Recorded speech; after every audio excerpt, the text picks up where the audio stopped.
of Jared Orchen, and today we're going to want to share with you a little story from a rabbi. There was a Rabbi Silverman in Georgia, Atlanta, Georgia, not far from there. One day he gets a phone call from a woman. She says, "Rabbi, I need to see you now, emergency, tonight." Drops everything, goes to visit her in her house. Comes in, she's laying in bed. She's dying from cancer. She tells the rabbi, "I'm married to a non-Jewish husband. I have a boy who is 9 years old. I want you to promise me that you'll make him a bar mitzvah." For a rabbi to promise me a bar mitzvah, no, sure, what's the question? The next day she passed away. Right? He had a connection with the family, but the boy was 9 years old. And the boy, a few years passed, the boy is 12 and a half. The rabbi remembered his promise. He calls the father, and he wants to make an arrangement for the bar mitzvah. The father told him, "Listen, I remarried to a Christian woman. We raise our child Christian, as a Christian. Thank you very much. It's very nice of you that you remembered, but we don't think we want to confuse them now with one religion, another religion. We decided to stick with this."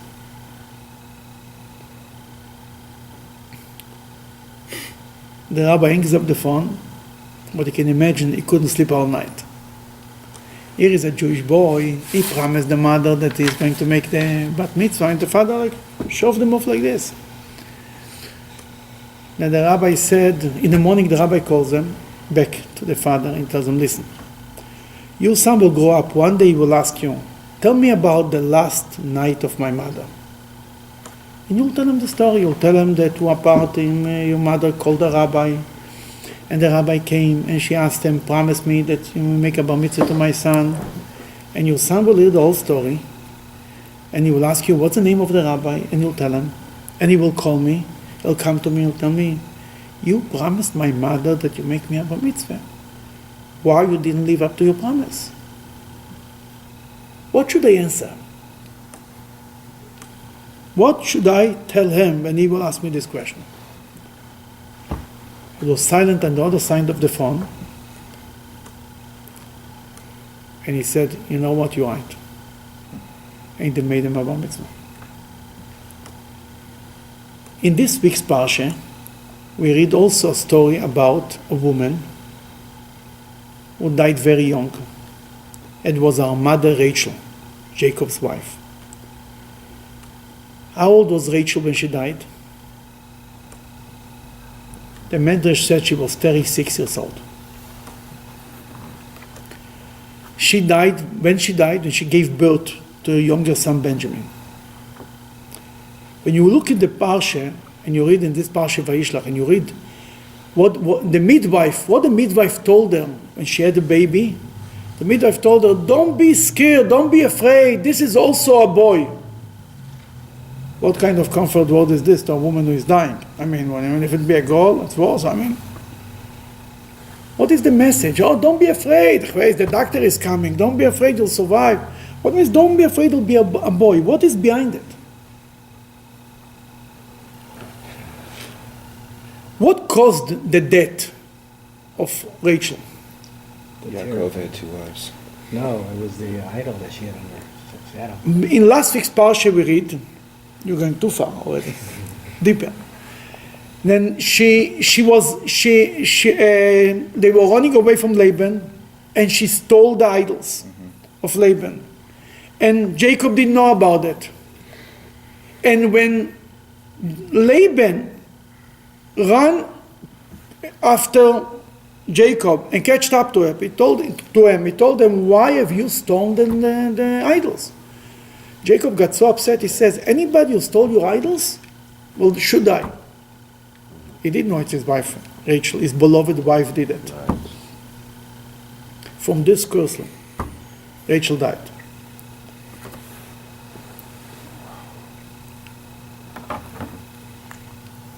But why is the son, this is also going to be a son? Rashi tells us that the mothers had a prophecy that Jacob's supposed to have 12 sons. Right? How many sons Leah had? Six. Six. Bilhah, he had two midwives, two maidservants that became his wives.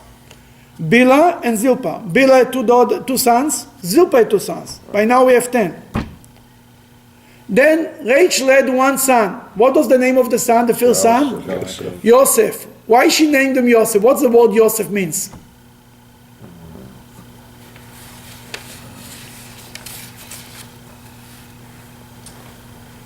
God will something. Something with me. Yosef Hashem li ben acher. God should add me another child. Yosef means an addition. In the name to the first boy, she prayed for the second boy. Because she knew it's going to be, there is only left two. That she wanted to have another boy. She wanted to be the one who completes the 12 sons.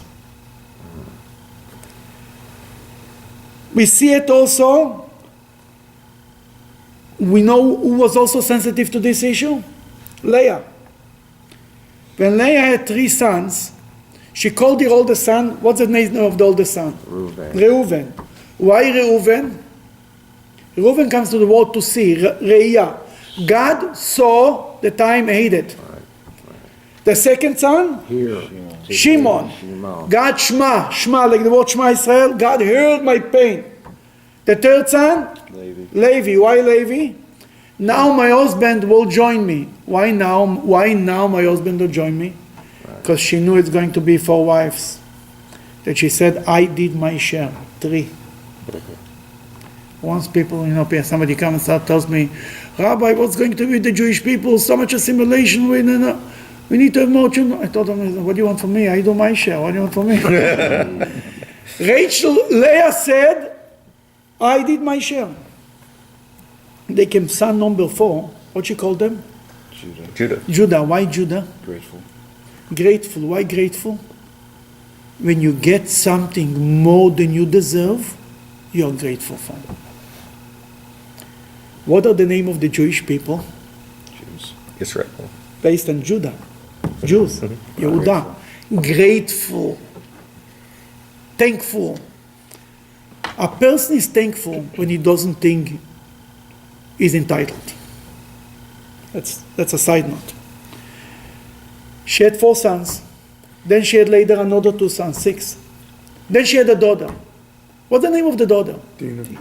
What's Dina means? What's Dina? Judgment. Judgment. What she's judging? What judgment here? Leah knew there's going to be 12 sons. She had 6 already. The 2 maidservants at that point had every one of them 2. She says, if I'm pregnant again, if this is going to be a boy, that means that my sister will only have 1 son. That she will be less than the maidservant, Bilhah and Zilpah. She prayed to God that it shouldn't be like this. My sister Rachel should at least be like the maidservant. Then we see the theme of the 12 tribes they were, if you want, obsessed with this issue. The Medrash says it started all in the beginning. When Jacob went to Haran, before he went to sleep, what he did what he put around his head? Stones. He woke up in the morning, There's one. it was 1 stone, they're all connected. Medrash says he put 12 stones around his head. And when he woke up in the morning and he saw that all the stones became 1, he knew he's going to have 12 children. But the idea of 12 children started before that. All the way in the beginning. Who all said 12 sons? Ishmael. And Ishmael. Esau and Ishmael.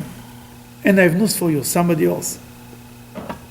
Oh, yeah. Before them. Before Ishmael.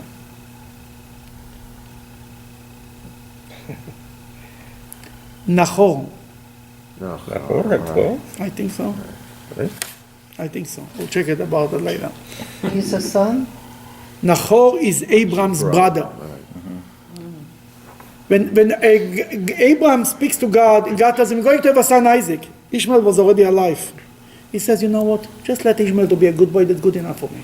God told him, "No, you're going to have a son, Isaac, and from Ishmael, 12 leaders will come out from him." God says, and then the Torah mentions the 12 names. And you're right, Esau had 12 sons. But Nahor had already 12 sons. That we have already Abraham and Nahor. Abraham did not have 12 sons, but Nahor had. Isaac and Ishmael had 12 sons. Isaac didn't. Jacob and Esau had 12 sons. Jacob had. Finally. Jacob had 12 sons. But Rachel, she was supposed to be the mother of all 12. She was the first one, right? She was supposed to marry Jacob. Then Laban came and switched her with Leah, with her sister. And Jacob knew that Laban can do such a shtickle. And what he did, he told Rachel, he gave Rachel a code, a secret code. When it comes to the chuppah, she'll say the code. And that's how you'll know if it's Rachel or Leah. When Rachel saw that Leah is going to be prepared to the wedding, she didn't want that her sister should be embarrassed. She gave her the code. Then for being so nice, she should miss out. God paid Rachel for this too. God gave Rachel also 12. 12 what? 12 grandsons. How many children Joseph had? Two, Menashe and Ephraim. Benjamin had 10 sons. It's in the Bible. Twice.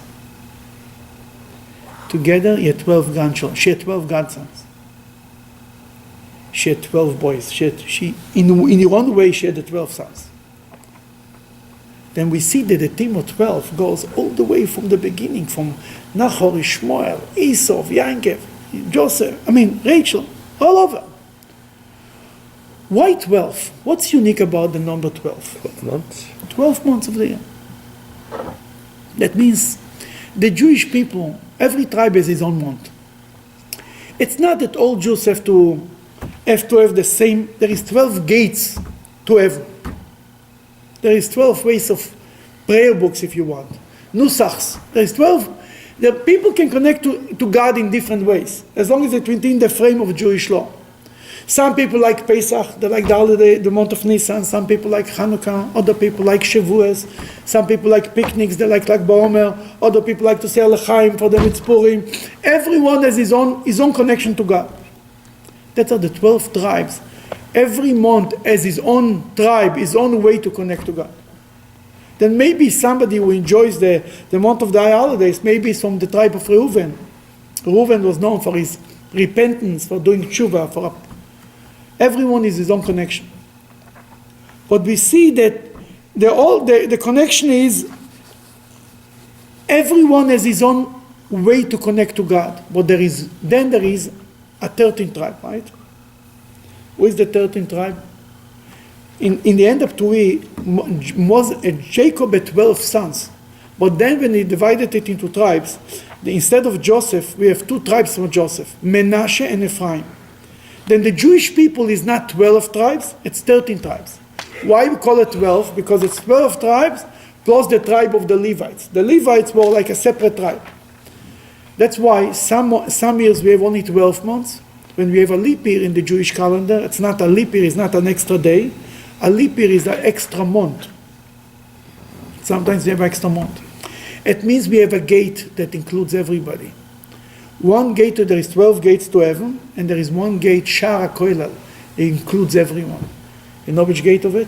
Which gate is this? That's the gate of Chabad. The gates include everyone. You have this custom, the other custom, this tradition, this. You speak in Arabic, you speak in Hebrew, you speak in French. It doesn't make a difference. Everybody is included. That's called Shara Kolel, including everyone. That's the 13th tribe.